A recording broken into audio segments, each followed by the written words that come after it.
Welcome you all once again to our YouTube channel. आज हम discuss करने जा रहे हैं top 25 clinical situations from the subject of orthopaedic. इससे पहले हम radiology, forensic medicine, ENT, ophthal और कई सारे सब्जेक्ट्स के इंपॉर्टेंट एस्पेक्ट्स को हमारे चैनल पर डिस्कस कर चुके हैं। अगर अभी तक आपने वो वीडियो नहीं देखे तो आप जाके देख सकते हैं और अपने रिविजन को इनहांस कर सकते हैं। आज हम डिस्कस करने जा रहे हैं ऑर्थोपेडिक की क्लिनिकल सिचुएशन। हमेशा जैसे हम हमारे चैनल पर डिस्कस करते हैं, हम एक टॉपिक लेते हैं, एक पीवाईक्यू लेते हैं जो रिपीटेडली 5 से 10 साल में आया गया होगा। हर बार जिस पे क्वेश्चन फ्रेम होता है, इस बार एग्जामिनर उस पर क्लिनिकल हिस्ट्री कैसे देगा, एग्जाम पैटर्न, हॉलमार्क आपको क्या आइडेंटिफाई करना है और एग्जामिनर जानना क्या चाह रहा है उस टॉपिक से, इसके बारे में डिस्कस करेंगे ताकि आपका रिवीजन और स्ट्रॉन्ग हो सके। देखो, the thing is about the applying of your concept into the questions, है ना। हम कई बार वहाँ लैग कर जाते हैं क्योंकि हम क्यू बैंक्स तो सॉल्व कर रहे हैं, हम सारे रैपिड रिवीजन नोट्स तो देख रहे हैं या रैपिड रिवीजन वीडियोस तो देख रहे हैं, पर कहीं ना कहीं वो क्वेश्चन पे अप्लाई नहीं हो पाता। तो आज देखते हैं क्वेश्चन पे अप्लाई कैसे करना है उसको। सबसे पहले जो कॉन्सेप्ट हमें बार बार ऑर्थोपेडिक्स में पूछा जाता है वो नेक ऑफ फीमर फ्रैक्चर है। हिस्ट्री कैसे दी जाएगी? एल्डरली पेशेंट दिया जाएगा 60 ईयर ऑफ एज के अबव वाला, 55-60 year of age, presenting after a trivial fall. थोड़ा सा कहीं गिर गया, स्लिप हो गए, गिर गई, ठीक है, तो पेन एट द हिप है और inability to bear the weight है। अब जैसे ही ये दो शब्द आते हैं अपने को पता चल गया कि फ्रैक्चर तो हो चुका है। अब हम लिम्ब की तरफ देखेंगे तो लिम्ब हमें शॉर्ट दिखेगी और एक्सटर्नली रोटेटेड दिखेगी।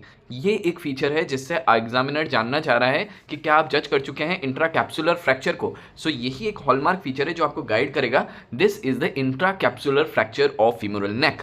ठीक है, सो एग्जामिनर क्या जानना चाहता है नेक ऑफ फीमर फ्रैक्चर से? क्या आप एक्सरे आइडेंटिफाई कर पाते हैं? Right side of the slide में आपको एक एक्सरे इमेज दिख रहा है जिसके एक लिम्ब में नॉर्मल फीमर दिखेगा, एक में आपको नेक ऑफ फीमर फ्रैक्चर दिखेगा जहां नेक विजुअलाइज नहीं हो रही है। ठीक है, तो एग्जामिनर जानना चाह रहा है कि do you know that this situation is associated with the avascular necrosis of femur and non union of the head of femur. Non union होता है वहां पे और अवेस्कुलर नेक्रोसिस हो जाता है। क्या ये जानना चाह रहे हैं हम? क्यों होता है ये? That is important. Retinacular vessel disruption, retinacular vessel disruption के कारण ऐसा होता है। गार्डनर क्लासिफिकेशन आपको पता होनी चाहिए। अगर केस में यंग पेशेंट की हिस्ट्री दे रखी है और नेक ऑफ फीमर फ्रैक्चर दे रखा है तो हेड प्रिजर्विंग सर्जरी करेंगे। अगर एल्डरली पेशेंट की हिस्ट्री दे रखी है तो हेमी आर्थ्रोप्लास्टी या टोटल हिप रिप्लेसमेंट करेंगे। चलिए नेक्स्ट स्लाइड पे आते हैं। Another important diagnosis, intertrochanteric fracture. इसमें हिस्ट्री कैसे दी जाएगी? एल्डरली पेशेंट रहेगा, ट्रिवियल फॉल हो गया, पेनफुल, स्वेलिंग, टेंडरनेस, एवरीथिंग, सारे common feature, inability to bear the wait.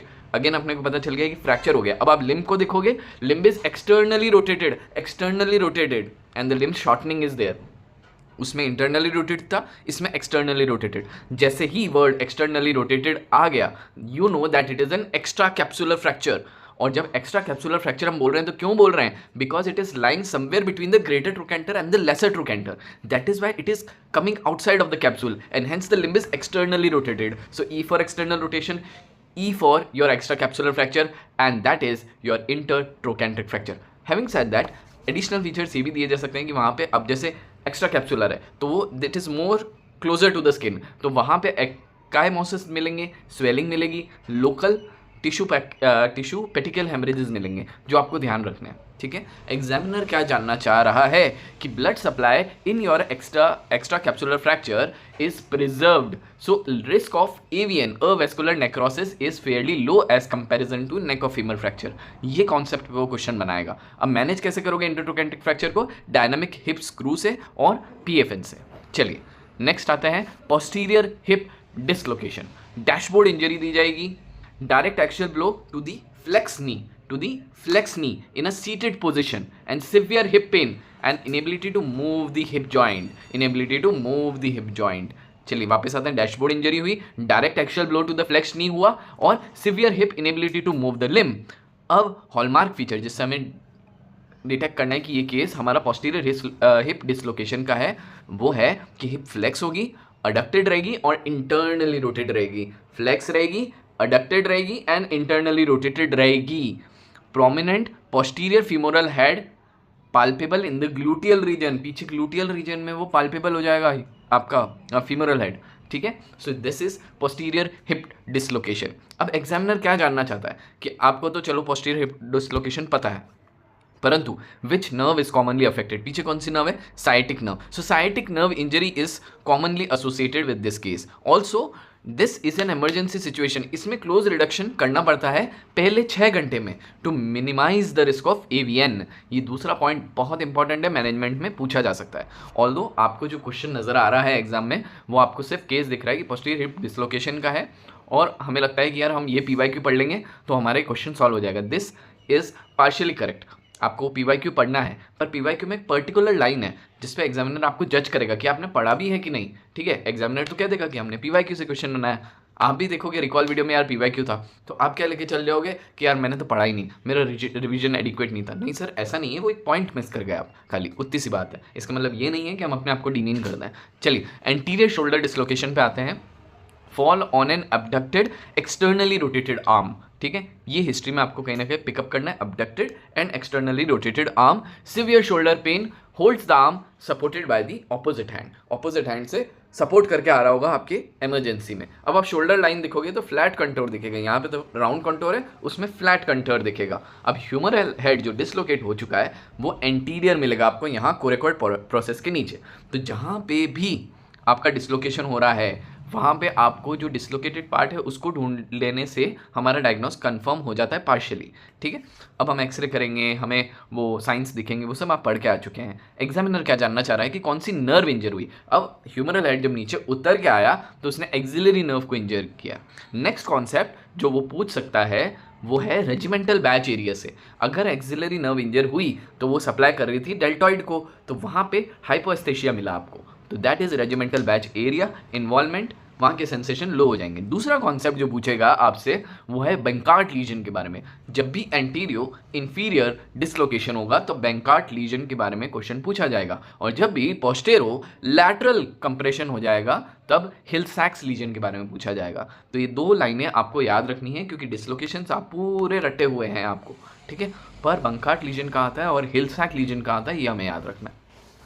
My point is to tell you the most important points जहाँ examiner आपको ट्रिक कर सकता है। ये सारे क्वेश्चन सॉल्व करने के बाद आपको हो सकता है कि कुछ अच्छा रिकॉल हो जाए, सो अपने फ्रेंड्स के साथ भी शेयर कीजिएगा। सुप्राकॉन्डाइलर फ्रैक्चर ऑफ ह्यूमरस, बच्चों में मोस्ट कॉमन फ्रैक्चर। ठीक है, तो बच्चों का पीडियाट्रिक एज ग्रुप दिया जाएगा कि 5-7 साल का बच्चा था, स्लिप हो गया, गिर गया, आउटस्ट्रेच हैंड पे गिरा, फूश इंजरी दे देगा, fall on an outstretch hand, acute elbow pain है, रैपिड स्वेलिंग और डिफॉर्मिटी डेवलप हो गई, आपके पास चलता हुआ आया है। अब इसमें most common type of your supracondylar fracture is the extensor type which you have to remember. Distal fragment जो होता है, distal fragment is displaced posteriorly.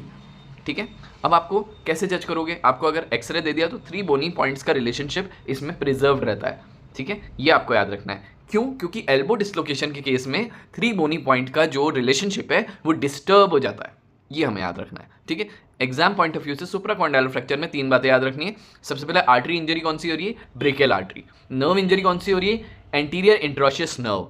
और मेन कॉम्प्लिकेशन, जो सबसे खराब कॉम्प्लिकेशन है वो है वोल्कमैन इश्केमिक कॉन्ट्रैक्चर। अब आते हैं मॉन्टेजिया फ्रैक्चर पे। अब देखिए, मुर्ग और ये सब आप निमोनिक्स याद कर चुके हैं, आपका एक्सरे पिक्चर याद है। अगर मान के चलिए एग्जामिनर ने ट्रिक कर दी, आपको एक्सरे भी नहीं दिया, आपको मुर्ग कुछ भी नहीं दिया, और आपको हिस्ट्री दे दी कि history of a direct trauma to the forearm by fall, pain swelling around the proximal forearm and elbow region, inability to pronate and supinate. ठीक है, इतनी बड़ी हिस्ट्री में हो सकता है कि we likely miss the diagnose. तो हमें हॉलमार्क फीचर पे ध्यान देना है कि जब वो बोल रहा है कि around the proximal forearm, that means he want to hint that there is a involvement of the proximal 1/3 of the ulna region. ठीक है, proximal 1/3 of the ulna fracture हो सकता है और रेडियल हेड डिसलोकेशन हो सकता है। ठीक है, तो जो आप निमोनिक याद करते हैं कि Monteggia is for ulna, that is your मुर्ग। ठीक है, तो इस तरीके से समझना है। कभी कभी वो आपको इमेज नहीं देगा, वो सिर्फ देगा कि proximal forearm elbow region involve है, दैट इज इंपॉर्टेंट। ठीक है, एक क्लासिफिकेशन जिसपे क्वेश्चन पूछा जा सकता है इस एग्जामिनेशन में, that is Bado's classification, and the most common type of Monteggia fracture in Bado's classification is type 1। ठीक है, नर्व कौन सी इन्वॉल्व हो रही है उस पर क्वेश्चन पूछा जाएगा, posterior interosseous nerve which is a branch of the radial nerve. चलाते हैं गलेजी फ्रैक्चर डिसलोकेशन पे। नेक्स्ट है fall on an outstretched hand, hyperpronated forearm, pain and tender over the distal forearm and wrist. ठीक है, इससे examiner क्या बताना चाह रहा है कि there is a fracture of the distal 1/3 of the radius and radio ulnar joint dislocation. ठीक है, वर्ड्स में खेलेगा, इमेज नहीं देगा, तो ऐसे पिकअप करना है। ठीक है, and you know that this is known as the fracture of necessity because it almost and always required the surgical open reduction and internal fixation. So अगर आपको बहुत सारे फ्रैक्चर्स के नाम दे दिए जाएं और पूछा जाए फ्रैक्चर ऑफ नेसेसिटी क्या है, तो उनमें एक नाम गलेजी फ्रैक्चर अगर हुआ तो that should be your answer of choice. चलिए नेक्स्ट आते हैं स्कैफॉइड फ्रैक्चर पे. स्कैफॉइड बोन के फ्रैक्चर पे बार सवाल पूछा गया है ऑल्टरनेट ईयर में. लास्ट ईयर भी शायद आया था, 24 में भी आया था, 22 में भी आया था. लाइकली पॉसिबल कि इस बार भी ये क्वेश्चन लैंड करे और आपको 4 नंबर दे के जाए. यंग अडल्ट आएगा आपके सामने, fall on an outstretch hand, mostly females या एल्डरली पर्सन भी हो सकता है. पॉइंट ऑफ टेंडरनेस अगर क्वेश्चन में लिखी गई anatomical snuff box, then it is almost and always a case of scaphoid region involvement. ठीक है, अब क्या बताएगा एग्जामिनर की pain is elicited by axial loading of the thumb. Axial loading of the thumb, ये एक लाइन लिखी जाएगी. हमें क्या ये मोशन याद होता है कि हम थंब को ऊपर से दबाएंगे तो पेन हो रहा है, पर शब्दों में इसको कैसा लिखा जाएगा, axial loading of the thumb, pain in the anatomical snuff box. अब स्कैफॉइड का मोस्ट कॉमन एरिया इन्वॉल्व क्या है, वेस्ट ऑफ स्कैफॉइड. इसमें रिस्क किस बात का है, एवियन का रिस्क है. ठीक है, इनिशियल प्लेन एक्सरेज जो आएंगे वो नॉर्मल आएंगे. अब इस बात पे एग्जामिनर क्वेश्चन फ्रेम करेगा कि हमने ये पेन था एनाटॉमिकल स्नफ बॉक्स में, एक्सियल लोडिंग की दिक्कत थी, हमने एक्सरे निकाला पर एक्सरे नॉर्मल है. हमारे स्टूडेंट हो गए कंफ्यूज कि भाई अगर एक्सरे नॉर्मल है तो हम फ्रैक्चर कैसे बोलें. अरे सर एक बात याद रखनी है, स्कैफॉइड फ्रैक्चर में इनिशियली एक्सरे नॉर्मल आता है और repeated x ray after 10 to 14 days shows your scaphoid fracture, but MRI is most sensitive investigation to detect it early. Till that time you will always manage by splinting and everything. Till the time you see the fracture line, till the time you see that there is a fracture which is going on and it is hampering the scaphoid bone, तब तक हम उसे manage जरूर करेंगे. पर MRI is earliest, और अगर MRI नहीं है, एक्सरे है, तो 10 दिन के अंदर या 10 दिन के बाद आपको फ्रैक्चर विजुअलाइजेशन दिखेगा. कोलिस फ्रैक्चर पे आते हैं. एल्डरली पोस्ट मीनोपॉजल वुमेन का अगर एक्सटर्नली डॉर्सिफ्लेक्स रिस्ट पे इंजरी वाला अगर आपको हिस्ट्री दिख जाए तो that is Colles fracture. Wrist pain होगा, स्वेलिंग होगा, क्लासिकल रिस्ट डिफॉर्मिटी होगी, सब पढ़ रखा है आपने. अब आ जाते हैं जहां पे आप सब कंफ्यूज होते हैं. That is the hallmark feature of Colles fracture is the extra articular distal radius fracture with dorsal displacement and tilt. ठीक है, कोलिस फ्रैक्चर में बार डी आएगा. ठीक है, डॉर्सल डिस्प्लेसमेंट, टिल्ट, डिनर, फोक, डिफॉर्मिटी. ठीक है, बार डी आएगा, दैट इज कोलिस फ्रैक्चर. अब जाहिर सी बात है मोस्ट कॉमन एरिया इन्वॉल्व है आपका डिस्टल रेडियस. अब डिस्प्लेसमेंट जो मैं बोल रहा हूँ वो डॉर्सल टिल्ट भी हो सकता है, डॉर्सल डिस्प्लेसमेंट भी हो सकता है, रेडियल टिल्ट भी हो सकता है, रेडियल डिस्प्लेसमेंट भी हो सकता है, सुपिनेशन भी हो सकता है, इम्पैक्शन भी हो सकता है. पर the most common is dorsal displacement and tilt which you have to know. और इसका लेट कॉम्प्लिकेशन पे क्वेश्चन पूछा जा सकता है इस एग्जामिनेशन में, rupture of the external pollicis longus tendon. ठीक है, नेक्स्ट आते हैं स्मिथ फ्रैक्चर के ऊपर. अब देखिए आपने एक याद कर लिया, आपने आज तक क्या पढ़ा कि भाई मैं एक याद कर लेता हूँ और उसको रिवर्स कर दूंगा तो हमें स्मिथ भी याद हो जाएगा. ठीक है, ये बात एग्जामिनर को भी पता है, और एग्जामिनर क्या करता है, जिस साल कॉलेज नहीं देगा उस साल आपको स्मिथ दे देगा सामने. ठीक है, और आपको कंफ्यूज करेगा. तो अब आपको हिस्ट्री में कैसे पिकअप करना है कि बैक ऑफ फ्लेक्स्ड रिस्ट पे पेशेंट गिरा ऐसे. ठीक है, बैक ऑफ रिस्ट पे लगी, Palmer swelling I, Palmer swelling, that is the important feature. Displacement जो आपको याद रखना है, जैसे हमने वहां पढ़ा था स्मिथ में, it is a volar and palmar displacement. तभी तो यहाँ स्वेलिंग आ गई, बैक ऑफ रिस्ट पे गिरा, पाम पे स्वेलिंग आ गई, वोलार पाल्मर डिस्प्लेसमेंट हुआ. तो इस डिफॉर्मिटी को क्या बोलते हैं, गार्डन स्पेड डिफॉर्मिटी बोलते हैं. Frequently called as a reverse of the Colles fracture. Unstable fracture का जो इसका पैटर्न है उस पर आपको थोड़ा सा ध्यान देना है, क्वेश्चन में जज करना है, हिस्ट्री में जज करना है, कहीं ये तो नहीं मेंशन्ड है. ठीक है, तो ऑफन क्योंकि अगर अनस्टेबल फ्रैक्चर हुआ so it requires open fixation and your reduction. Also it can be managed by close reduction, but उसके लिए open fixation, open reduction and internal fixation required होता है अगर सिवियरली डैमेज केस है. Unstable fractures को detect करना, क्योंकि stable fracture पे बहुत क्वेश्चन दे दिए हैं. बेनेट फ्रैक्चर पे आते हैं. Punch with a clench fist, punch with a clench fist. ठीक है, severe pain swelling of the thumb pinch, thumb pinch, clench fist में किया, थंब पिंच पे आपके पेन स्वेलिंग और ये हो गया. Intra articular fracture dislocation of the first metacarpal. अब शब्द क्या इंपॉर्टेंट है, intra articular fracture dislocation, very very important. Small medial fragment जो होता है इसका remain attach to the trapezium via the anterior oblique ligament. अब ये दो बातें आपको याद रखनी है, ट्रेपीजियम तो बोन है और एंटीरियर ऑब्लिक लिगामेंट है, जो इस केस में आपको बेनेट में याद रखने हैं. हम सारा बेनेट फ्रैक्चर पढ़ लेते हैं पर ये दो लाइनें बहुत इंपॉर्टेंट है. पहली लाइन है कि आपका बोन कौन सी है, ट्रेपीजियम, लिगामेंट कौन सा है, एंटीरियर ऑब्लिक लिगामेंट, और उसमें फ्रैगमेंट इंपैक्ट हो जाता है. नेक्स्ट आपको जो बात याद रखनी है, कौन सा आपका इंपॉर्टेंट टेंडन है जिसका पुल होगा यहाँ पे, एबडक्टर पोलोसिस लॉन्गस का पुल आपको देखने को मिलेगा। नेक्स्ट चीज़, अगर आपको कंफ्यूज करते हैं कि भाई कम्युनिटेड वाई या टी का फ्रैक्चर है intra articular base of the first metacarpal, that is Rolando's fracture, ठीक है। जहां वाई आ गया, टी आ गया, तो यू ट्यूब पे कौन छाया हुआ है, रोलैंडो छाया हुआ है, ठीक है। तो वाई और टी पे अगर फ्रैक्चर दिख गया आपको यहाँ पे थंब के बेस पे इंट्रा आर्टिकुलर, तो that is Rolando, otherwise it is Bennett fracture. Acute compartment syndrome, examiner जज करना चाहता है कि अगर आप इमरजेंसी सिचुएशन में हैं और अगर एग्जाम में भी हैं, किसी भी सिचुएशन में अगर ये केस आपके सामने आया तो आपको मिस नहीं करना है, ठीक है। Severe limb pen after a long bone fracture, पता ही है हमें बात। Pain on passive stretching of the affected muscle compartment, अब इस बात पे वो कंफ्यूज करता है कि एक्टिव स्ट्रेचिंग था या पैसिव स्ट्रेचिंग था, पैसिव स्ट्रेचिंग था, ठीक है। Tense wooden feeling swollen compartment is seen in this case. अब इंट्रा कंपार्टमेंटल प्रेशर पे क्वेश्चन पूछता है, एक ही बात याद रखनी है, it is more than 30 mm Hg और delta pressure of less than 30 mm Hg, दोनों बातें याद रखनी है।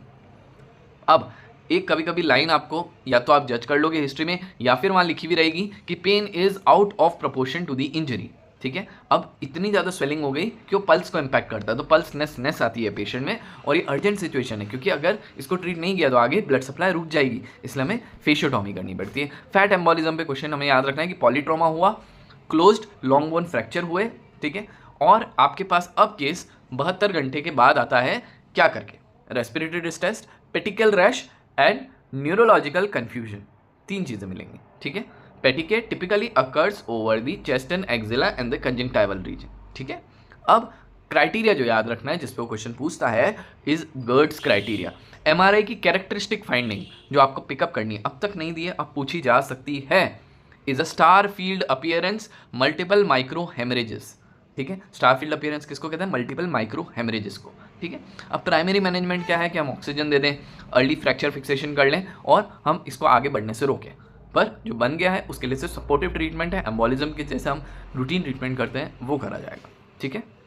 चलिए, acute osteomyelitis, child presenting with high fever, systemic toxicity, severe constant localised bone pain, that is important, है ना, and refusal to bear the weight और move the limb, although there is no fracture but there is a bone infection, that is why the bone is painful, that is why the child is not able to bear the weight, ठीक है। Involvement predominantly in the metaphysis region, क्यों, आपको पता है कि hair loop arrangement था, वहाँ पे बैक्टीरिया इंपैक्ट हो गया, वहाँ पे इन्फेक्शन कर दिया, मेटाफेशियल इन्फेक्शन हुआ, इसलिए ऑस्टियोमाइलिसिस हुआ। कौन सा bacteria, staphylococcus aureus, sickle cell anaemia का पेशेंट दे दिया तो साल्मोनेला आपका बैक्टीरिया हो गया, ठीक है। प्लेन एक्सरे अर्ली स्टेज में आपको कुछ भी नहीं दिखेगा, सिर्फ 10 से 14 दिन वाले जो एक्सरे हैं उसमें थोड़ा बहुत चेंजेस आपको आएंगे, ठीक है। MRI is the earliest investigation to think about your acute osteomyelitis, क्योंकि उसमें मैरो इन्वॉल्वमेंट और आपका मेटाफेशियल एरिया इन्वॉल्वमेंट वो जल्दी दिखता है, ठीक है। सेप्टिक आर्थराइटिस पे आते हैं, acute onset of the hot swollen oedematous painful joint, any joint, ठीक है, वहाँ पे आपको hot swollen oedematous painful joint अगर लिखा हुआ तो that means it is a septic condition, ठीक है। अब जब सेप्टिक कंडीशन बोलेंगे तब हाई ग्रेड फीवर हमेशा लिखा हुआ होगा। दूसरी बात, अगर इतनी जॉइंट में प्रॉब्लम हो रही है तो जॉइंट किस पोजीशन में होगा, ये 3-4 हिंट एग्जामिनर आपको देगा, ठीक है। तो joint is held in a position of maximum comfort mostly in the flexion region, कि भाई फ्लेक्स कर दो, नी है तो फ्लेक्स कर दो, हिप है तो फ्लेक्स कर दो। Severe pain on passive motion, अगर हम थोड़ा सा भी पैसिव मोशन करेंगे, अगेन वर्ड क्या है, पैसिव मोशन थोड़ा सा भी किया तो पेन हो जाएगा। अब हमने वहाँ पे फ्लूइड एस्पिरेट किया तो पुरुलेंट जॉइंट फ्लूइड निकला, अब उसके अंदर ऑब्वियसली पॉलीमॉर्फ्स के सेल ज़्यादा ही अमाउंट में दिखेंगे। कौन सा बैक्टीरिया मोस्ट कॉमनली इन्वॉल्व होता है, साल्मोनेला। सेक्सुअली एक्टिव पेशेंट में अगर सेप्टिक आर्थराइटिस होता है that is by निजेरिया गोनोरी। Knee joint is most commonly involve joint. अब मेडिकल इमरजेंसी क्यों है, क्योंकि अर्जेंट जॉइंट लवाज करना जरूरी है, पहले उसको एस्पिरेट करना जरूरी है और एंटीबायोटिक्स देनी जरूरी है, नहीं तो जॉइंट चला जाएगा साहब हाथ से। चलिए, ऑस्टियोसार्कोमा पे बात करते हैं। टीनेजर या यंग अडल्ट से देंगे आपको painful bony swelling around the knee, अगर नी नहीं दिया तो डिस्टल फीमर दे देंगे, वो भी नहीं दिया तो प्रॉक्सिमल टिबिया दे देंगे, कभी कभी शोल्डर भी देते हैं, ठीक है। आपको ऑब्वियसली एक्सरे फाइंडिंग मुझसे ज़्यादा पता है कि सनरे अपीयरेंस होती है, कॉडमैन ट्रायंगल होता है, पर एग्जामिनर जानना चाहता है कि do you know that this is involving the metaphysis region. अब बायोकेमिकल मार्कर पे क्वेश्चन पूछेगा, यहाँ तक तो आप खूब पढ़ के आ गए, तो एल्कलाइन फॉस्फेटेस का क्या होगा और एलडीएच का क्या होगा, ये दोनों बढ़ेंगे। Most common primary malignant tumour है यंग पर्सन में, ये बात याद रखिएगा, जो मोस्ट कॉमन है वो मोस्ट कॉमनली पूछा भी जा सकता है। अब इस तरीके की इमेज आपको नेट पे बार बार मिलेगी, आप ये पीपीटी आपको शेयर कर दी जाएगी, उसमें भी आप पढ़ सकते हैं और आप नेट पे भी पढ़ सकते हैं, जहाँ आपको लेस देन 30 ईयर और मोर देन 30 ईयर की कंपाइल्ड इमेज मिल जाएगी, जहाँ पे आपको सारे tumours from the metaphysis, diaphysis, epiphysis arrange मिलेंगे। तो इसको एग्जाम से पहले जरूर इस फोटो को देख के जाना है, ठीक है। चलिए जॉइंट सेल ट्यूमर के ऊपर बात करते हैं। अगेन यंग एडल्ट दे देंगे, pain swelling around the joint दे देंगे। अब actual cracking sensation on palpation, actual cracking sensation on the palpation, ठीक है। एक्सरे अपीयरेंस आपको पता ही है, सोप बबल अपीयरेंस कहाँ पे होता है, एपिफाइसिस में होता है, ये भी हमें पता है। पर अब आएगा कैच, ठीक है। जॉइंट सेल ट्यूमर है, ऑस्टियोक्लास्टोमा बोलते हैं, तो ऑस्टियोक्लाइंट जॉइंट सेल दिखेंगे, ठीक है, और मोनोन्यूक्लियस स्ट्रोमल सेल दिखेंगे। ये दो तरीके के सेल दिखते हैं। तो हम इनमें से मैं आपको पूछता हूँ कि ट्यूमर वाला सेल कौन सा है, जॉइंट सेल वाला जो कि ऑस्टियोक्लास्ट दिख रहे हैं वो, या मोनोन्यूक्लियस स्ट्रोमल सेल्स। थोड़ा सा सोचिए, ठीक है। मिसनोमर है, जॉइंट सेल जो आपको दिख रहे हैं वो ट्यूमर सेल्स नहीं है, यानी ऑस्टियोक्लास्टोमा वाले जो सेल दिख रहे हैं ट्यूमर सेल नहीं है। ट्यूमर सेल कौन से हैं, मोनोन्यूक्लियस स्ट्रोमल सेल्स ट्यूमर सेल्स हैं, और वहाँ तो जॉइंट सेल उसके आसपास दिख रहे हैं, ठीक है। ये हमें याद रखना है। Which is the tumour cell, अगर जॉइंट सेल ट्यूमर में पूछा गया तो ऑस्टियोक्लास्ट नहीं है, मोनोन्यूक्लियस स्ट्रोमल सेल्स हैं, ठीक है। याद रखिएगा ये बात, इस पर क्वेश्चन बनाया जा सकता है। अब benign condition but locally aggressive है, इसमें क्यूरेटाज करेंगे और बोन को जो क्यूरेट किया उसको बोन सीमेंट से भर देंगे। इविंग सार्कोमा के ऊपर आते हैं। अब इसमें 2-3 बातें हमें याद रखनी, इसमें भी चाइल्ड होगा, फीवर के साथ होगा, ल्यूकोसाइटोसिस के साथ होगा, एलिवेटेड ईएसआर के साथ होगा।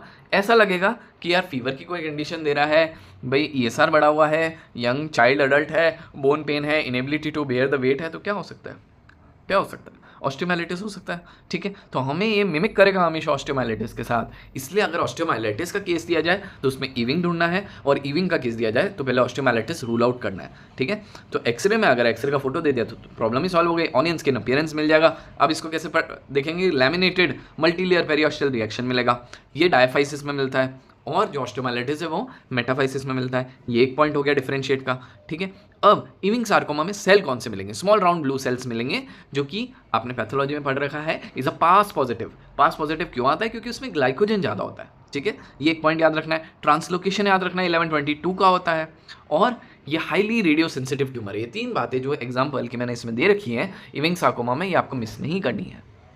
ऑस्टियोकॉन्ड्रोमा पे आते हैं, which is also known as the exostosis, a painless hard bony swelling around the knee joint, ठीक है।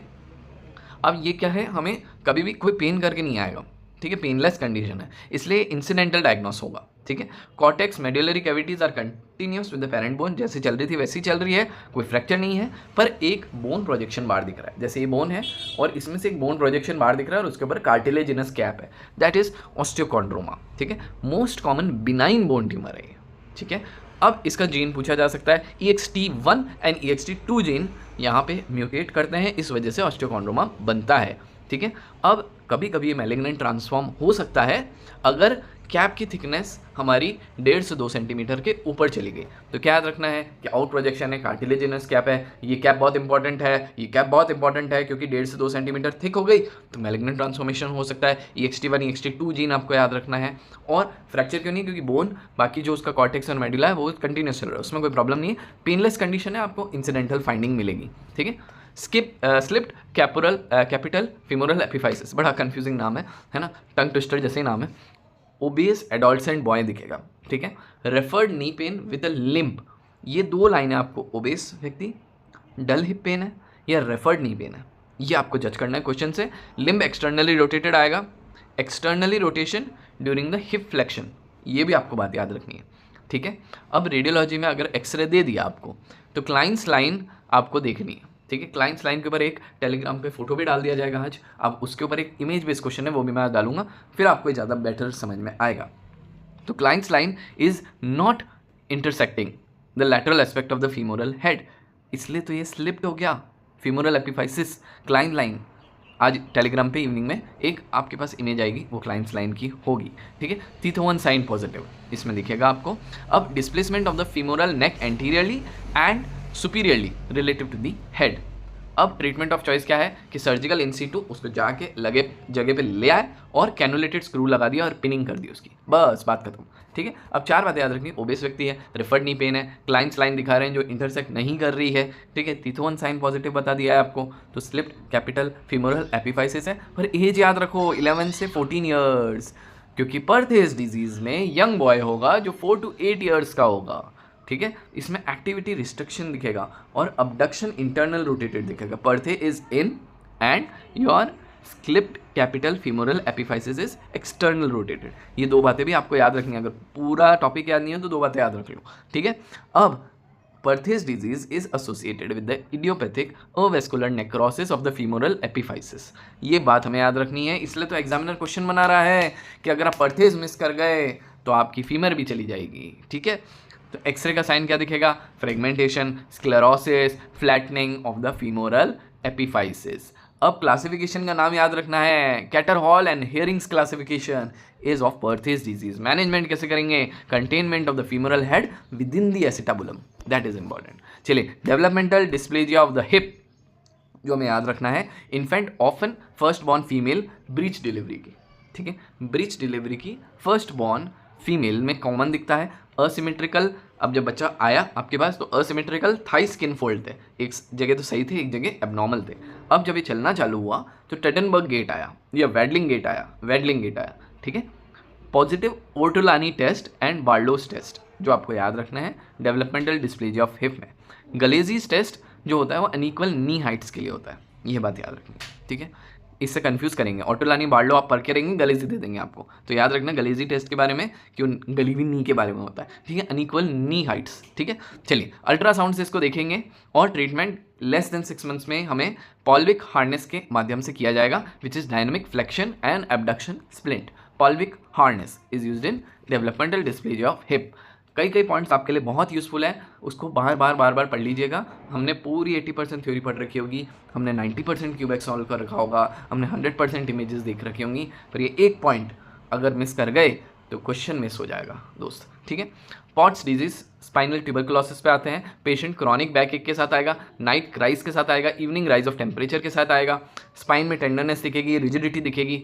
अब आपको एक्सरे में ऑलरेडी पता है कि डिस्क स्पेस के आसपास पैराडिस्कल वर्टिब्रल डिस्ट्रक्शन दिखेगा आपको और गिब्बस डिफॉर्मिटी मिलेगी। अब gibbus deformity sharp angular kyphosis को बोला जाता है, याद रखनी है। चलिए, ये जो पॉट्स डिजीज इसमें जो एप्सिस हो रहा है वो कैसा है? कोल्ड या हॉट है? कोल्ड एप्सिस है। और ये कहाँ कलेक्शन हो रहा है? सोवास एप्सिस है और इन दी लंबार रीजन, जो लंबार एरिया में जो पॉट बनता है वहाँ पे कलेक्ट होता है, इसलिए इसका नाम पॉट्स डिजीज है। एमआरआई में ये बहुत जल्दी डिटेक्ट होता है, अगर हमने ट्रीट नहीं किया तो पॉट्स पैराप्लेजिया में कन्वर्ट हो जाएगा। मोस्ट सीरियस कॉम्प्लिकेशन जो न्यूरोलॉजिकल, क्योंकि स्पाइन के बिल्कुल पास में चल रहा है। एंकिलोजिंग स्पॉन्डिलाइसिस के बारे में बात करते हैं। यंग मेल आएगा आपके सामने 15 to 30 years of age, morning stiffness more than 30 minutes which improves with the physical exertion. ऐसा केस मिल गया, it is ankylosing spondylitis. X-ray दे दिया तो बैम्बू स्पाइन, अदरवाइज सैक्रोएलाइटिस जो आपको ध्यान रखना है इसमें। अब HLA-B27 का कोरिलेशन आपको ऑलरेडी याद है, पर क्लिनिकल मेजरमेंट पे क्वेश्चन पूछा जाएगा, यहाँ तक तो आप पढ़ के आए। अब क्लिनिकल मेजरमेंट क्या है एंकिलोजिंग स्पॉन्डिलाइसिस का? Modified Schober's test and reduced chest expansion less than 2.5 centimetre. ठीक है, modified Schober's test is for spondylitis. Which one? Ankylosing spondylitis. Extra articular feature जो आपको याद रखना है, एक्यूट एंटीरियर यूवियाइटिस इसमें देखने को मिल सकता है। This is associated because that is also associated with the HLA-B27। Osteoporosis and vertebral compression fracture पे बार क्वेश्चन पूछते हैं। एक एल्डरली पोस्ट मेनोपॉजल फीमेल दे देंगे, बैक पेन दे देंगे आपको, और ये दे देंगे कि उसको बेंडिंग, कफिंग, ट्रिवियल फॉल, इन सब के बाद बैक पेन एग्रीवेट हो गया। Progressive loss of height and kyphosis, झुकना चालू हो गया पेशेंट, जिसको डाउन वेगर हम भी बोलते हैं। ठीक है, याद रखिएगा इस बात को। वेज कंप्रेशन फ्रैक्चर मिलता है आपको एक्सरे में, और कॉड फिश वर्टिब्रा मिलता है। यहाँ तक तो आप डायग्नोसिस पे आ गए कि भाई ऑस्टियोपोरोसिस है, पर एग्जामिनर इतने तो हिस्ट्री आपको दे देगा, आपको सूडो कॉन्फिडेंस में ले आएगा कि आपने ऑस्टियोपोरोसिस डायग्नोस कर लिया है। परंतु अब क्वेश्चन आता है गोल्ड स्टैंडर्ड इन्वेस्टिगेशन क्या है? DEXA scan. चलिए, डेक्सा स्कैन हमने कर लिया तो रिपोर्ट भी हमें पता होनी चाहिए। तो ऑस्टियोपोरोसिस का डायग्नोस्टिक क्राइटेरिया क्या है? T score is less than और equal to -2.5% of the standard deviation. Osteopenia का क्या है? T score is between -1 and -2.5 standard deviation, that is osteopenia. And osteoporosis, एक बात याद रखनी है, सिर्फ इन्वेस्टिगेशन पता नहीं होनी चाहिए, उसकी रिपोर्टिंग कैसे करते हैं ये भी पता होना चाहिए। अब कुछ एग्जाम के स्पेशल पॉइंट्स है जो आपको याद रखना है। क्लासिकल डिफॉर्मिटी स्कोलेस की डिफॉर्मिटी है, स्मिथ की गार्डन स्पिट डिफॉर्मिटी है, पॉच डिजीज में गिब्बस डिफॉर्मिटी है, एंटीरियर शोल्डर डिसलोकेशन में फ्लैट शोल्डर मिल जाएगा, पोस्टीरियर हिप डिसलोकेशन में आपको फ्लेक्स्ड अडक्टेड इंटरनली रोटेटेड आपको लिम्ब दिखेगा।